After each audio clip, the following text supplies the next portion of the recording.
Here we go. Let's talk about top 5 rules for getting more in 24. These are foundational cornerstones to my machine to be able to achieve high levels of sales productivity. All right, so let's jump in. Rule number 1, get to know the people. Stop making this about process and start making this about people. Look, people hear less what you say and more how you feel. So you feel like this is a sales game, then it probably sounds like it. You feel like this is about connecting with people and understanding people, diving into their situation and motivation, even though they may be resistant to the conversation. Remember who you are.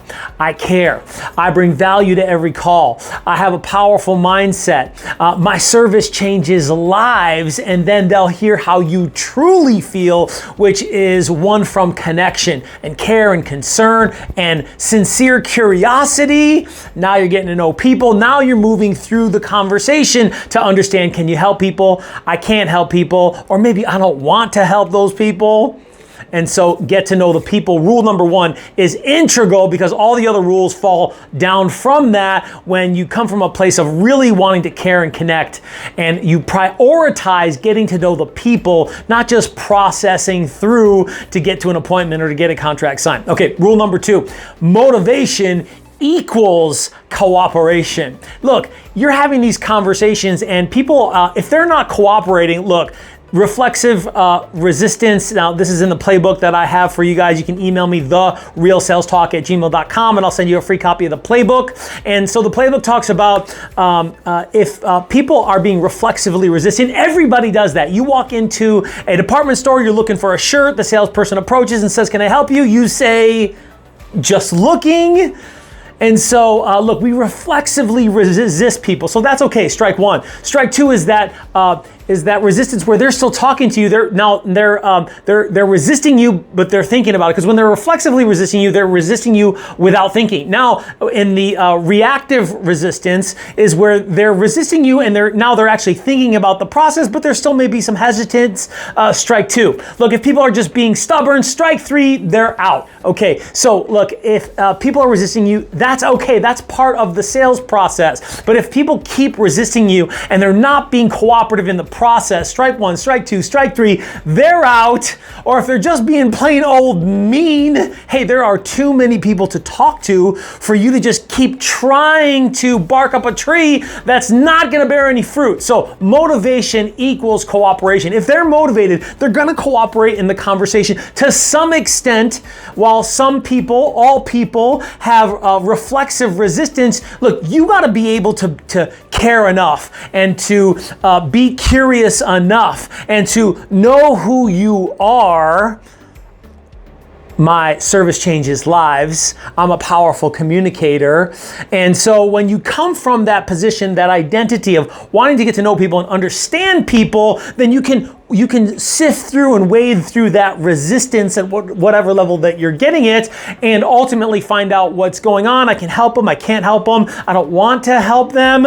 But if they're just being resistant, plain old resistant, then look, motivation equals cooperation. Rule number 2, make sure that you're having a high level of awareness with people just cooperating, but that there is, because it's a sales process, there's some level of resistance. So you got to make sure that you pay attention to that and understand that so that you can use the tools in the playbook, repeat, approve, move, understand personality styles, use strategies to help people open up and feel more comfortable because they see you as a salesperson and salespeople are strangers.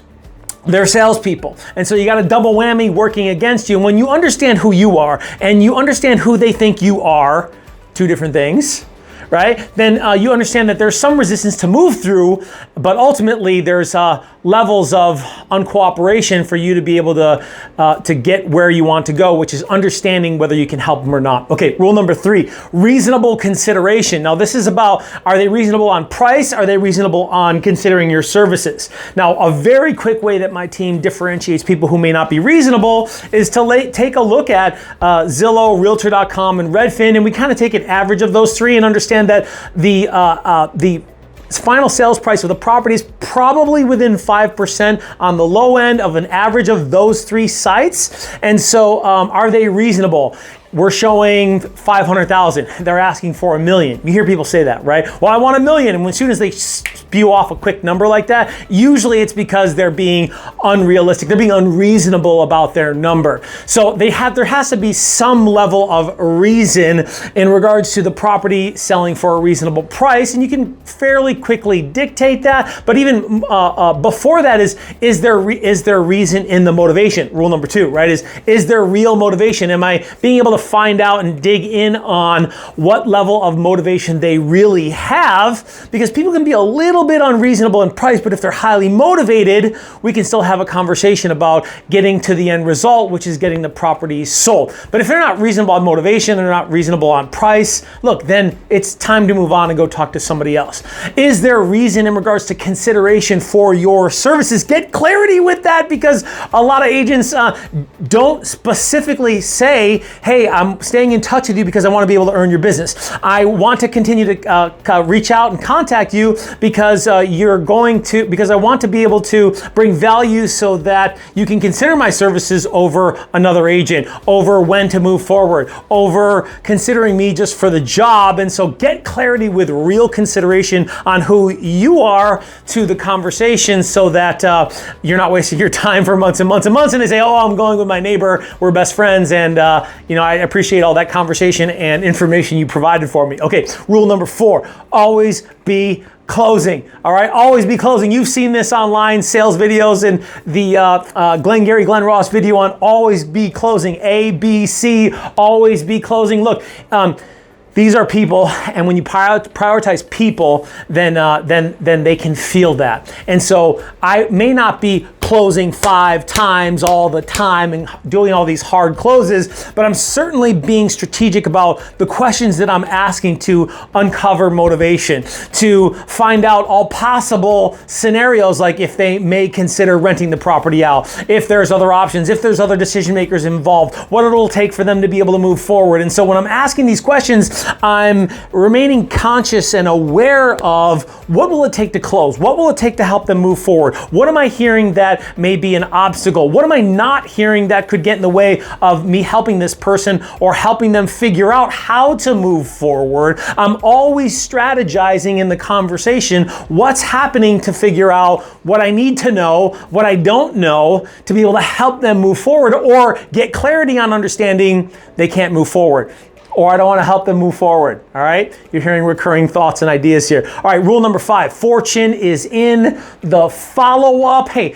some people are playing this game and they don't even know the rules to this game. They're talking to people 2 or 3 times and then they're letting them go. Look, the average conversion of a conversation to an appointment is 7 contacts. 7 contacts. So if you only talk to the open house lead 3 times and you failed to follow up, well then look, you're probably throwing away a lot of money. You're missing out on a lot of opportunity if you don't have a good follow-up game. What does that look like on how you organize them?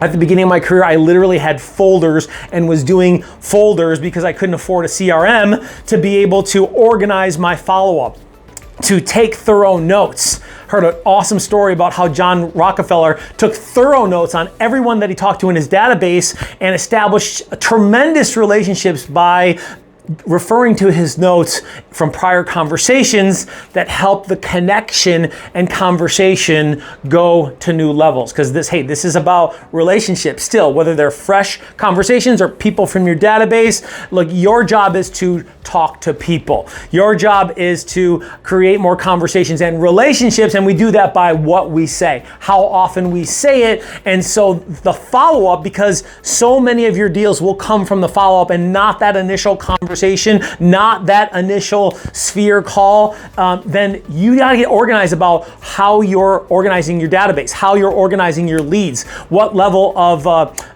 organization that you have that allows you to efficiently move through the leads, because that organization will allow you to get rid of the bad leads faster, to understand who shouldn't be in your database, because some of these bad conversations or contacts are hiding the good opportunities. Fortunes in the follow-up. Hey, 5 rules to make sure that 2024 goes to a new level. And whether it's a focus on your database or a focus on new leads, needs, these foundational principles of the sales machine that I'm running here out of Austin, Texas, will help take your business to the next level. Hey, have needs in Austin, Texas? Give us a call.